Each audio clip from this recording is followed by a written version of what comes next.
શૂન્ય પાલનપુરી એમ કહે છે કે બધાનો એક સર્જક છે ને એના નામ જુદા છે.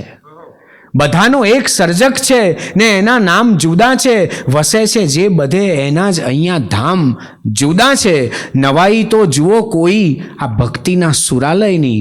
સુરા છે એક સૌની ને સૌના જામ જુદા છે. આ જે જુદા છે એનો વૈભવ તમે માણી રહ્યા છો ત્યારે જેની કવિતા પાસે ગુજરાતી કવિતાએ વર્તમાને અટકવું પડે એવી વાત એણે અદ્ભુત રીતે લખી છે. મારે આજે અહીંયા ઉપસ્થિત કવિઓની કવિતા રજૂ કરીને એમને રજૂ કરવા એ તો પરંપરા અને શિરસ તો છે જ, પણ એનાથી જરા જુદી વાત કરીને એ કવિને એવું આકાશ આપવું કે એની જોડે આપણી અગાશી પણ આનંદિત થઈ જાય એ વધારે અગત્યની બાબત છે. અને હું એમના શબ્દો દ્વારા એમને બોલાવું એમાં મને પરફ્યુમ છાંટી અને બગીચામાં ફરતા હોઈએ એવું ફીલ આવે એવું. અને બહુ સીધું કહું તો જેણે હજી આમ સિરિયસ મોડા સાથે મારી વાત સાંભળી એને માટે કહું કે પાડોશીના વાઈફાઈમાંથી આપણું યુટ્યુબ ચાલુ કરતા હોઈએ ને એવી ફીલ આવે. એવું કશું જ કર્યા વગર એકવાર કવિશ્રી ભાવેશ ભટ્ટને કાવ્યપાઠ કરવા માટે વિનંતી કરીએ.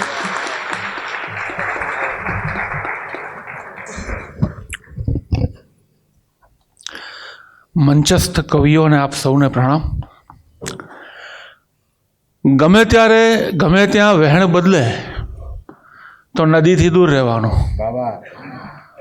કે ગમે ત્યારે ગમે ત્યાં વહેણ બદલે તો નદીથી દૂર રહેવાનું ને તમારી હેસિયત જોઈને મહેકે એ કળીથી દૂર રહેવાનું. એટલે મારો તો કાયમ આ રીતે દાડો ભરાય છે. એટલે આ રીતે નહીં, રોજ પ્રોગ્રામ નથી હોતા કે મારો તો કાયમ આ રીતે દાડો ભરાય છે. હું થાઉં છું ખાલી ને ખોબો ભરાય છે ને પાણીની ક્યાં એને ફિકર પાણીની ક્યાં સહેજે રહી હવે. એને ફિકર પાણીની ક્યાં સહેજે રહી હવે. ચીસોથી એના ગામનો કૂવો ભરાય છે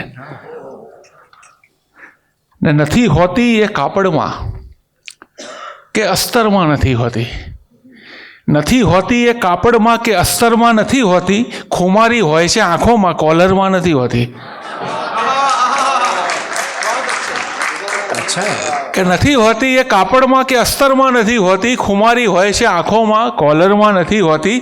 ને ગણતરી એમની લોકો કરે છે ચીજ વસ્તુમાં. ગણતરી એમની લોકો કરે છે ચીજ વસ્તુમાં.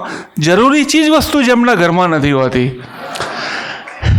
ને સાવ તમે તો કહેવતનું પણ માન ન રાખ્યું. એ કહેવતની વાત છે કે સાવ તમે તો કહેવતનું પણ માન ન રાખ્યું.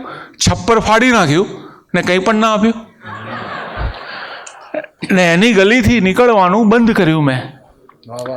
એની ગલીથી નીકળવાનું બંધ કર્યું મેં. એમાં મારા પડછાયાને ખોટું લાગ્યું. ને મૌન, તિરાડો, ગૂંગળામણ, બદનામી, આંસુ.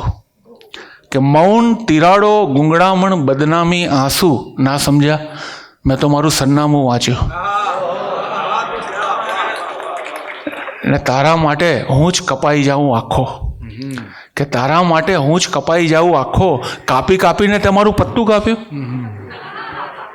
ને કાયમ હું ખોટી વાતમાં સહમત થઈ ગયો. કે કાયમ હું ખોટી વાતમાં સહમત થઈ ગયો. અંગત થવા ગયો ને દિવંગત થઈ ગયો. અને આહુતિ દેતા આંખ જરા ભીની થઈ હતી. આહુતિ દેતા આંખ જરા ભીની થઈ હતી, પણ છૂટા પડ્યાનો યજ્ઞ વિધિવત થઈ ગયો. ને કહે છે જેને બધા ઓય, નામ છે એને. આપણે ઘણી વાર ઓય કરીને કોઈને બોલાવીએ છીએ. કે કહે છે જેને બધા ઓય, નામ છે એને, ને છતાં હસીને મળે છે સલામ છે એને. ને સદાય પૂછે કે કશું કામ હોય તો કહેજે. કે સદાય પૂછે કે કશું કામ હોય તો કહેજે. ને પાછી હોય ખબર કે શું કામ છે એને. ને એ જ નથી સમજાતું અમને તો કે સાલું કોણે માર્યું. કે એ જ નથી સમજાતું અમને તો કે સાલું કોણે માર્યું. મોતી વેરાયા હતા જીવનમાં, ત્યાં ઝાડુ કોણે માર્યું. અમારે વીણવાના હતા ને એણે એવું કીધું કે જાઓ સુખની ચાવી શોધી લાવો. કે એણે એવું કીધું કે જાઓ સુખની ચાવી શોધી લાવો. ને હું તો એને શોધું છું કે સુખને તાળું કોણે માર્યું.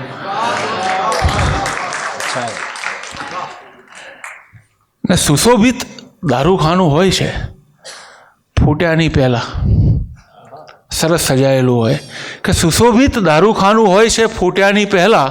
તમે અદ્દલ હતા એવા મને મળ્યાની પહેલાં. ને અમે ટટ્ટાર ઊભા હતા, પડે તકલીફ અમને. અમે ટટ્ટાર ઊભા હતા, પડે તકલીફ અમને. તમે લોકો તો ઝૂકેલા હતા ઝૂક્યાની પહેલાં. ને દૂર દૂરથી જોનારાને એવું લાગ્યું કે ચમક્યા હતા, કે દૂર દૂરથી જોનારાને એવું લાગ્યું કે ચમક્યા હતા. કોઈને ક્યાં છે એની કંઈ જાણ કે અમે ત્યારે સળગ્યા હતા. ને જેના પગ પકડી અમને મોક્ષ મળ્યાનો આનંદ થયો હતો. જેના પગ પકડી અમને મોક્ષ મળ્યાનો આનંદ થયો હતો. જ્યાં ઊંચું જોયું તો એણે પણ કોઈના પગ પકડ્યા હતા.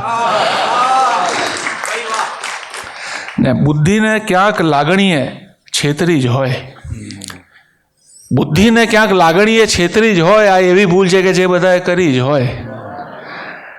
ને આંખોમાં જોઈ મારી ખબર કઈ રીતે પડી? આંખોમાં જોઈ મારી ખબર કઈ રીતે પડી? બોલ્યો ફકીર, તારા ઘરે દીકરી જ હોય. ને જિંદગી મારી ઉપર ફિદા હતી, કે જિંદગી મારી ઉપર ફિદા હતી ને મેં જ ઉડાવેલી આપવા હતી. ને એ મળ્યા વર્ષો પછી તો મેં કીધું, એ મળ્યા વર્ષો પછી તો મેં કીધું, આપની ઉપર મને શ્રદ્ધા હતી. ને વાત દિલની કહી દઉં, આદત હતી. જે દિલમાં હોય કહી દેવાનું કે વાત દિલની કહી દઉં, આદત હતી. પણ હતી પહેલાં, બહુ પહેલાં હતી. અને સાફ સૂતરું છે જ નહીં કંઈ પણ બીજું, સાફ સૂતરું છે જ નહીં કંઈ પણ બીજું, જેટલી ચોખ્ખી તમારી ના હતી. ને છેલ્લી રચના કે જગતને કાચી વયમાં સમજીને મોટો થયો છું.